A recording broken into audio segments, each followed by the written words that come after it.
Esprit. Ça, c'est la promesse du Seigneur Jésus-Christ à ses disciples. Alors il dit, vous recevrez une puissance, vous recevrez une puissance. Bien aimé, je veux que tu soulignes le mot puissance là de ta vie. Mais vous recevrez une puissance. Comment on appelle cette puissance? Le Saint-Esprit souviendra sur vous. Et vous serez remplis. Le Saint-Esprit, vous allez recevoir une puissance. Le Saint-Esprit souviendra sur vous. Le Saint-Esprit va vous remplir. Et va faire de vous des témoins. Alors, bien aimé, mettons l'accent sur la puissance. Vous recevrez une puissance. Et le nom de cette puissance, c'est le Saint-Esprit. Ça veut dire quoi? Le Saint-Esprit n'est pas seulement un esprit, mais c'est une puissance. Alléluia. Je veux te dire ce matin, bien aimé, je veux te parler ce matin. Le Saint-Esprit n'est pas seulement un esprit simple, comme nous avons l'habitude de voir, mais c'est une puissance. Qu'est-ce qu'on appelle par puissance? La puissance est un pouvoir. La puissance est une autorité. La puissance c'est comme l'électricité. L'énergie électrique. On ne voit pas l'électricité avec les yeux. Vous pouvez dénuder le fil. Vous pouvez je ne sais pas comment, ouvrir le fil pour chercher à voir comment l'électricité marche. Vous ne verrez jamais l'électricité marcher. Mais vous voyez seulement l'effet de l'électricité. Quand même vous ne voyez pas avec vos yeux, si vous touchez bien aimé de Dieu, vous pouvez mourir parce que l'électricité est une force. L'électricité est une puissance énergétique.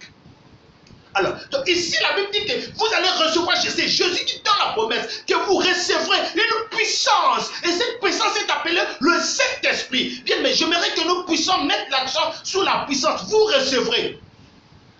Vous recevez. Il dit vous allez recevoir. Quand il parle vous allez recevoir, ça veut dire qu'il y a un transfert. Je ne sais pas, il y a quelque chose. Et où il y a quelqu'un qui va emporter, qui va transporter, qui va amener. Parce qu'ici, c'est comme un colis. Il dit vous allez recevoir un colis. Vous allez recevoir un bagage. Et ce bagage-là, c'est une puissance. Et on appelle ce bagage-là le Saint-Esprit. Bien aimé, comprenez bien ce matin. Il dit, vous allez recevoir une puissance, vous allez recevoir. Donc c'est comme si quelqu'un te dit, ok, attends, tu vas recevoir un colis de ma part. Ça veut dire qu'il y a un mode de transfert. Il y aura quelqu'un qui va transférer. Ou bien il y aura un moyen pour transférer ce colis-là. Mais du moins, il promet que vous allez recevoir une puissance.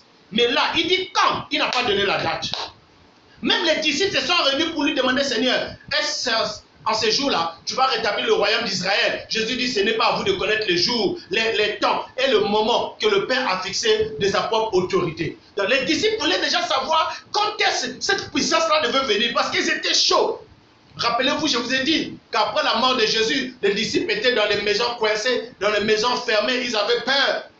Ils avaient peur des anciens, ils avaient peur des scribes. La preuve en est même que la faim a commencé par le frapper. Et Pierre et les autres apôtres, ils sont repartis à la pêche à cause de la famine et à cause de la peur. Ils ont oublié de parler de Jésus pendant les 3 jours de mort de Jésus.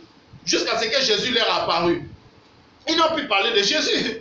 Ils avaient peur à cause de la chair. Ils étaient dans les maisons fermées.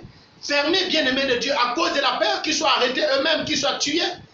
Jusqu'à ce que la faim a commencé par les prendre là-bas. Et Pierre a décidé d'aller pêcher, les autres disciples l'ont accompagné et Jésus les a rencontrés au bord de la mer. La peur.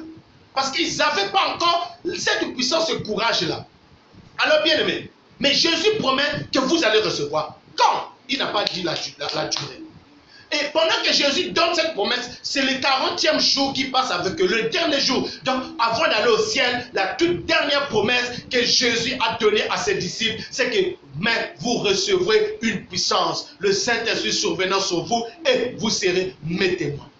Et pendant qu'il finit donc de donner cette promesse, il est béni. Alors, c'est en ce moment-là qu'il fut élevé, qu'il est parti au ciel.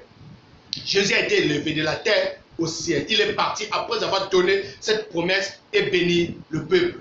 Nous avons vu ça la fois passée parlant de l'ascension.